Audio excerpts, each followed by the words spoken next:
तो भैया सितंबर में हमने देखा था कि ढेर सारे आईफोन्स लॉन्च हुए थे और फेस्टिव सीजन भी क्योंकि निकल कर गया है, तो इसका जो सबसे ज्यादा फायदा है वो सीधे तौर पर मिला है एप्पल को।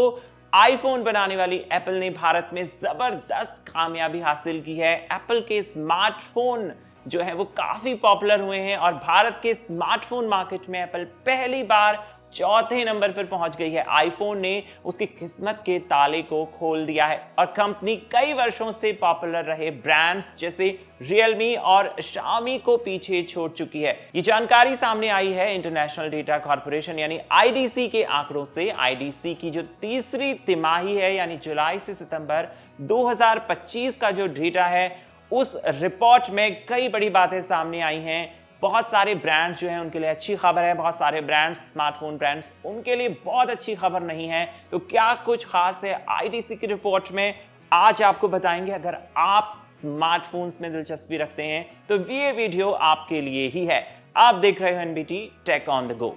तो सबसे पहले आईडीसी की रिपोर्ट में जो बड़ी बातें आई हैं उन पर बात कर लेते हैं। इसमें यह बताया गया है कि भारत का जो स्मार्टफोन मार्केट है उसने 2025 की तीसरी तिमाही में बीते 5 साल के रिकॉर्ड को तोड़ दिया है। इस दौरान 4.3% की ग्रोथ रही है और 4 करोड़ 80 लाख यूनिट्स की बिक्री हुई है।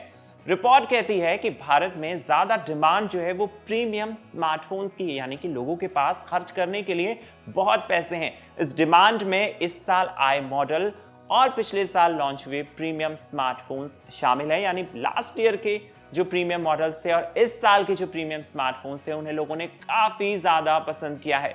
रिपोर्ट से यह भी पता चलता है कि एंट्री लेवल एंड्रॉयड स्मार्टफोन्स की डिमांड कम हुई है, यानी लोग अब फोन पर पैसा खर्च करते हुए दिखाई दे रहे हैं।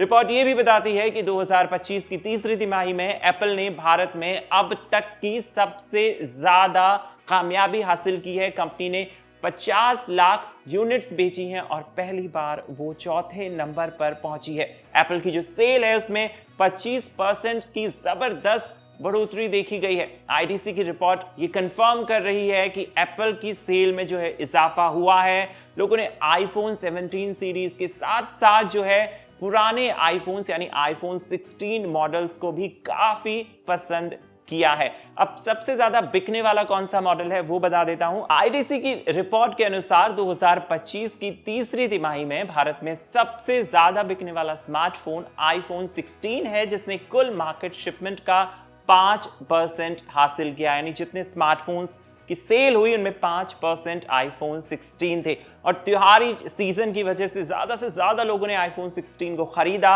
और उस पर मिल रही डील्स और डिस्काउंट का भी खूब फायदा उठाया। एप्पल के लिए आईफोन 17 सीरीज भी फायदे का सौदा हुई है। 2021 के बाद पहली बार किसी आईफोन सीरीज ने भारत में ऐसा रेस्पॉन्स दिखाया है। और अब बात कर लेते हैं आईडीसी के नए डेटा की खास बातों की। इसमें यह भी बताया है कि 2025 की तीसरी तिमाही के आंकड़ों से यह कंफर्म हो गया है कि भारतीय यूजर्स अब प्रीमियम स्मार्टफोन्स में अपनी दिलचस्पी दिखा रहे हैं। मास बजट कैटेगरी के स्मार्टफोन की शिपमेंट में 8.8% की सालाना गिरावट आई है, जबकि इस रेंज में जो है सबसे ज्यादा बिक्री जो है ओप्पो A5 और Vivo T4X की हुई है, यानी कि जो एंट्री लेवल स्मार्टफोन है। वहीं एंट्री प्रीमियम सेगमेंट में जो है वो शिपमेंट उसकी वो भी गिरी है, करीब 5% गिर गई है। और इस प्राइस कैटेगरी में जो है मोटरोला का एज 60 फ्यूजन सबसे ज्यादा बिकने वाला मॉडल रहा है।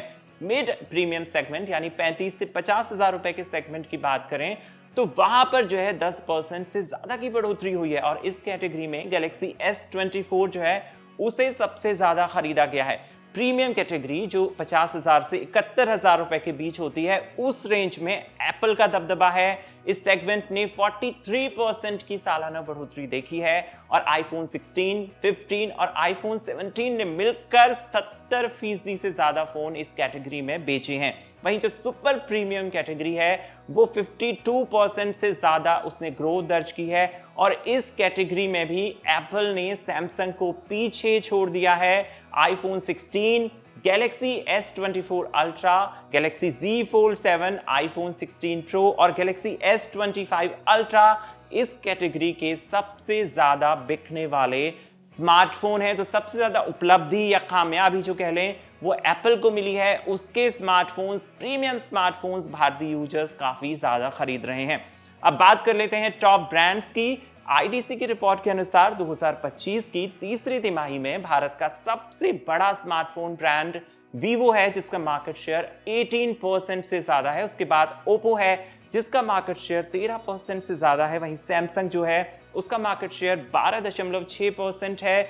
मार्केट शेयर जो सैमसंग का है उस हिसाब से वो तीसरे नंबर पर है। चौथे नंबर पर एप्पल है, जिसका मार्केट शेयर 10.4% है। पांचवें और छठे नंबर पर रियलमी और शाओमी है। सातवें नंबर पर मोटरोला ने काफी अच्छी ग्रोथ दर्ज की है। वन प्लस जो है वो 10वें नंबर पर है, उसे नुकसान हुआ है मार्केट शेयर में, वो 2.4% रह गया है। पोको का मार्केट शेयर उसमें भी गिरावट आई है। तो ये इंपॉर्टेंट ब्रांड्स के अपडेट्स हैं आईडीसी की 2025 की तीसरी तिमाही में। तो ये डेटा, इससे आपको क्या समझ में आया? इस पूरे डेटा की बड़ी बातें ये हैं कि जो भारतीय यूजर्स है वो महंगे स्मार्टफोन्स खरीदने के लिए अब रेडी है और सबसे ज्यादा एक ब्रांड के तौर पर पॉपुलैरिटी बटोर रहा है। एप्पल सबसे ज्यादा बिक्री हासिल कर रहे हैं। आईफोन्स अपनी प्राइस कैटेगरी में काफी अच्छी सेल वो दर्ज कर रहे हैं। आईडीसी के डेटा से ये बात कंफर्म हो गई है। आपका क्या मानना है इस रिपोर्ट को लेकर, और क्या आपको लगता है कि भारतीय यूजर्स में अब वो क्षमता है कि वो महंगे से महंगा स्मार्टफोन खरीद सकते हैं? हमें लिखिए कमेंट बॉक्स में। आप देख रहे थे NBT tech on the go. मिलते हैं अगले वीडियो में।